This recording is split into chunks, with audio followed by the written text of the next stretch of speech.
Welcome to the Bar Exam Toolbox podcast. Today we're talking about constructive eviction as part of our Listen and Learn series. Your Bar Exam Toolbox hosts are Alison Monahan and Lee Burgess, that's me.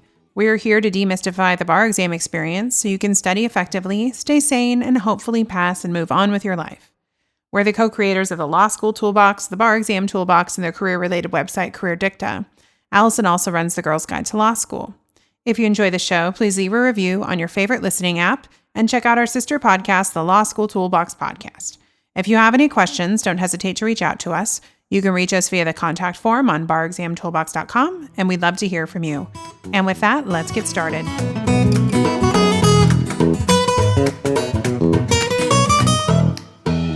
Hello, and welcome back to the Listen and Learn series from the Bar Exam Toolbox podcast. Today's topic is constructive eviction, something I'm sure you learned about back in law school when you took real property.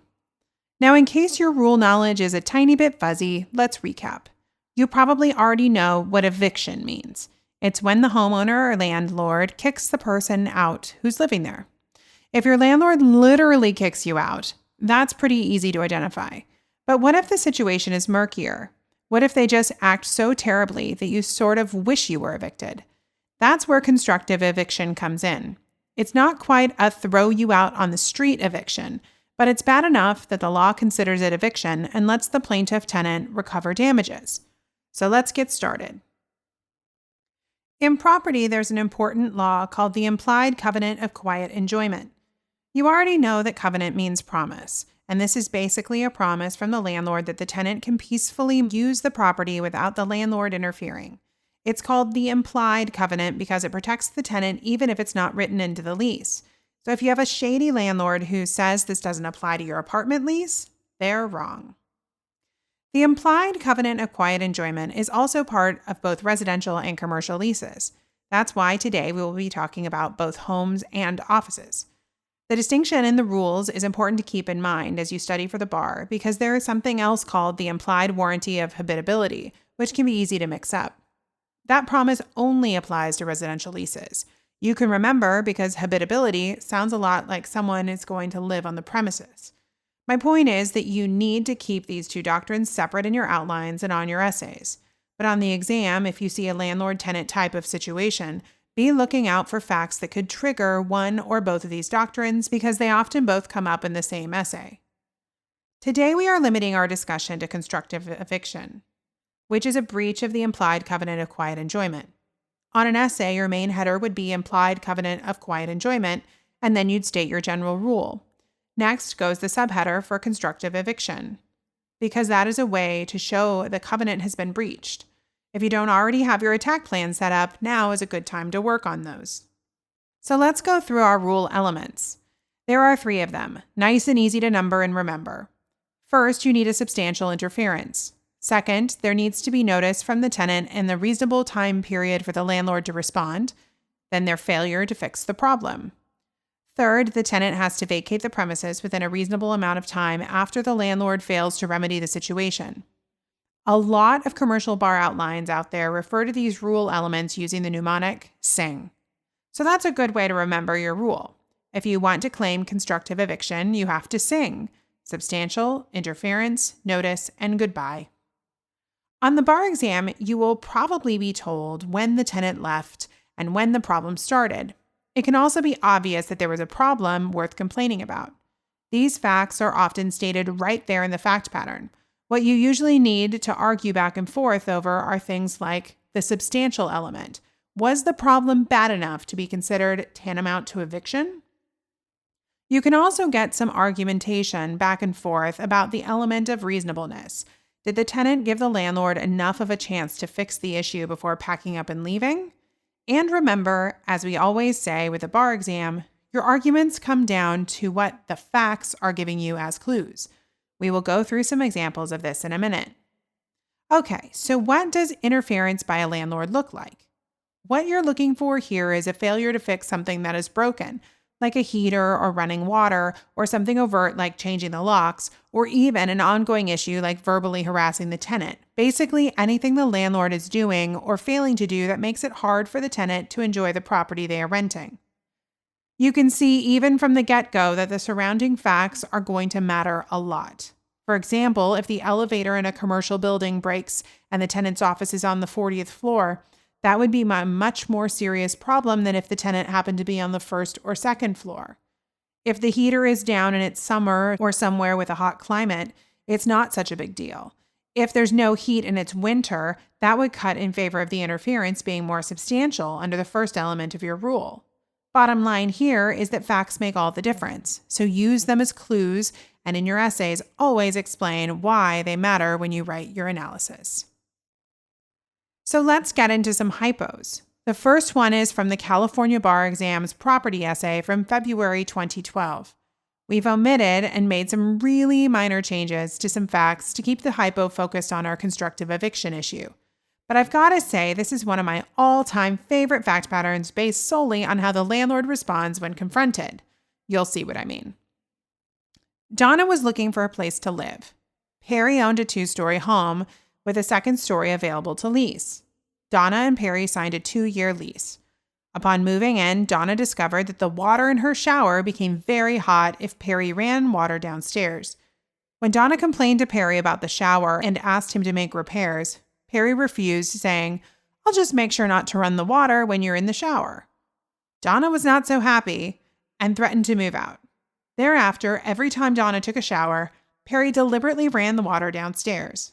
Donna was afraid of being scalded every time she took a shower.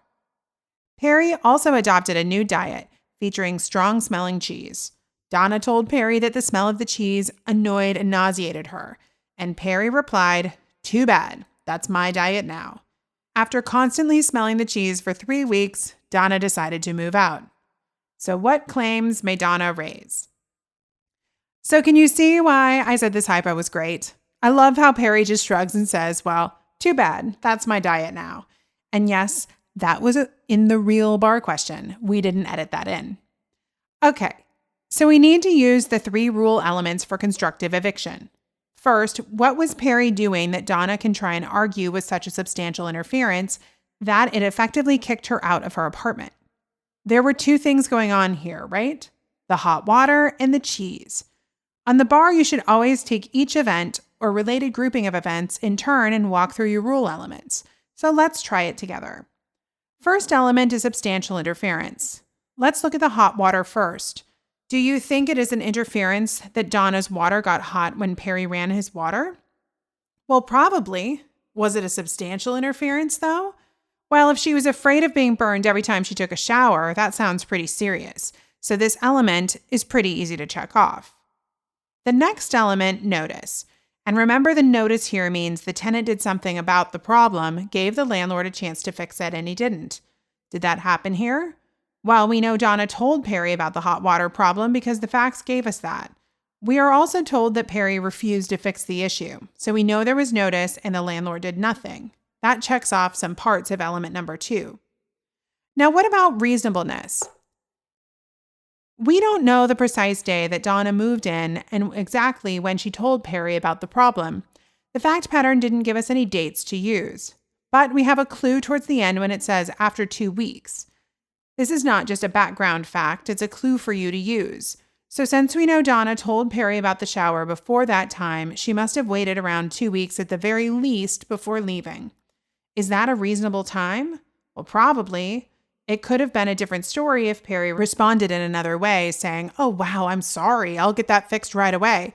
But he didn't. He told Donna he wasn't going to do anything. So it was reasonable for her to think that he wouldn't fix the water. Finally, for our last element, did Donna say goodbye?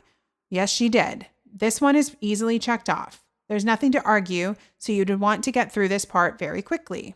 Make sense? Now let's move on to the example about the stinky cheese.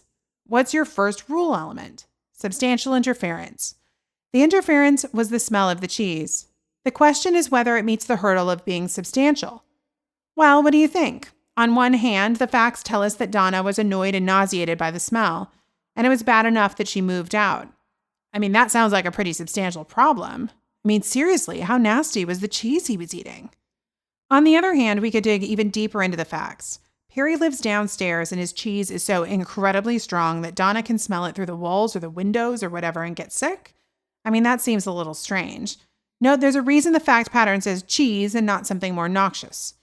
Imagine if the problem was radiation, carbon monoxide, a pesticide, or the smell of sewage leaking through the walls. We'd probably have a more substantial problem on our hands because those things could harm a person's health. See how the different facts could easily turn the argument in a different direction?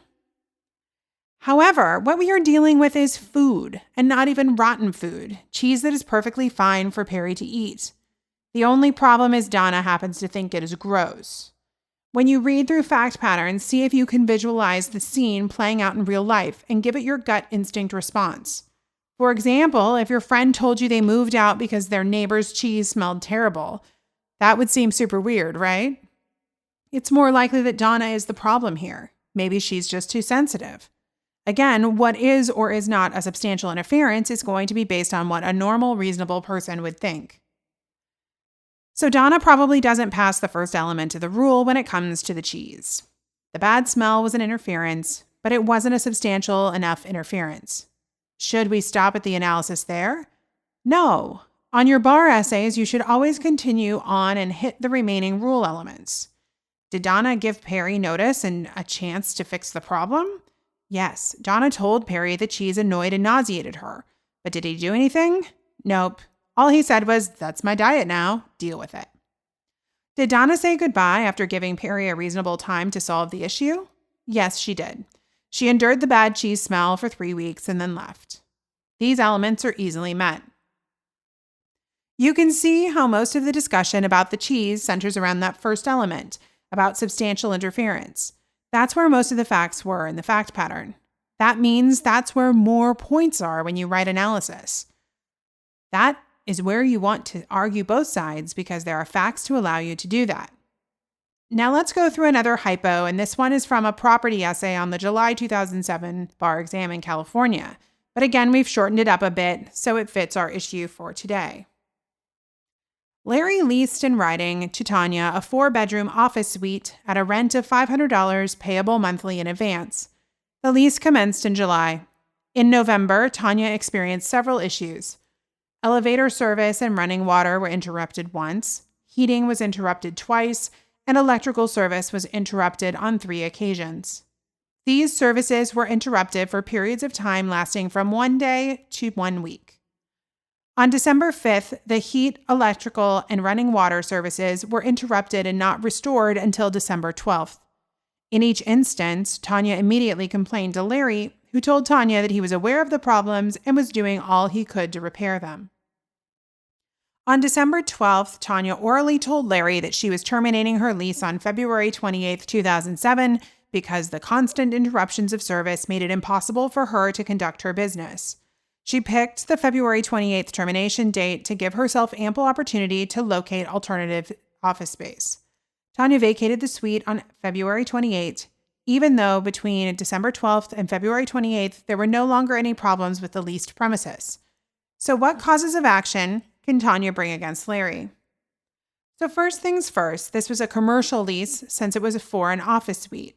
No problem under the implied covenant of quiet enjoyment, though, because that covers both residential and commercial leases. Okay, let's get into our elements. Was there a substantial interference? Well, at various times, Tanya didn't have an elevator, running water, heat, or electricity. To see about whether these interferences were substantial or not, we need to look at the other facts.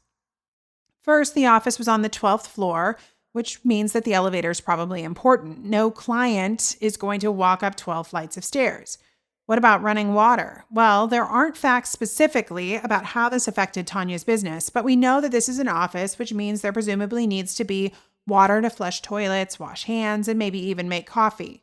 We can surmise from general common sense knowledge about the world that cutting off water is a substantial interference for an office. You never want to go outside the fact pattern on the bar, but doing this kind of very common sense extrapolation from the facts is a good idea. Now, how about heat? Like I said earlier, let's look at the specifics.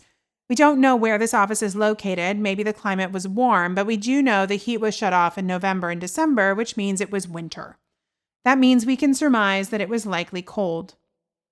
Again, we don't know with 100% certainty that it was cold, but the November and December facts are clues that you should bring up and explain why this interference was substantial. Once again, it's the explaining part that's important.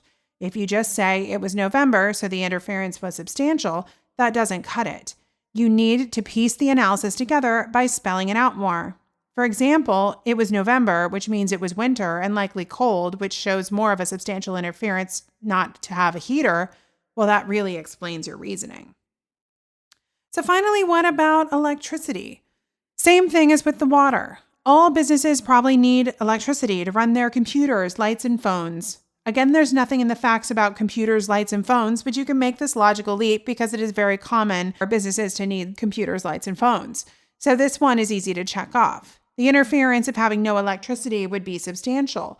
You could even get more specific in your explanation by using the dates and the length of time each problem lasted. You should do that in your essays on the bar if you have time. For our purposes today, I'm just going to focus on the most important parts of the analysis here. Also on the bar, be sure to walk through each fact and go step by step. You don't want to merge the facts about the water, power, and heat and just conclude, oh yeah, all that stuff was substantial interference. Even though you'd be correct that it was, you would miss almost all the available points for not explaining how you got to that end result. Just like with math class growing up, you need to show your work. Go through the events one by one. Step 2 of the analysis, did Tanya give Larry notice? Well, yes. Was it within a reasonable time frame? Yes, because she told him immediately. Now, did Larry fix the problems? Yeah, in this hypo, he actually did. That is something you would want to argue in Larry's favor. Use all the facts about what Tanya said and did when each event took place and what Larry said and did. Now, how about the final element? Did Tanya say goodbye within a reasonable time? We know she left, but there's some room to argue about whether she got out fast enough. You'd want to use the fact about her needing to look for an alternative office space and again argue both sides about whether or not this was reasonable. And of course, don't actually use the phrase say goodbye on the bar. Keep it professional and say vacate the premises or simply left the property or something like that. And with that, we are out of time. If you want some practice, you can go through and IRAC out these hypos on your own. Again, these were for the California Bar Exam property essays from July 2007, February 2012. These are good fact patterns to practice with, even if you are not studying for the California Bar. But do realize that these are 1-hour questions and not 30-minute questions like the MEE. If you enjoyed this episode of the Bar Exam Toolbox podcast, please take a second to leave a review and rating on your favorite listening app. We'd really appreciate it, and be sure to subscribe so you don't miss anything. If you have questions or comments, please don't hesitate to reach out to myself or Alison at lee@barexamtoolbox.com or allison@barexamtoolbox.com, or you can always contact us via our website contact form at barexamtoolbox.com. Thanks for listening, and we'll talk soon.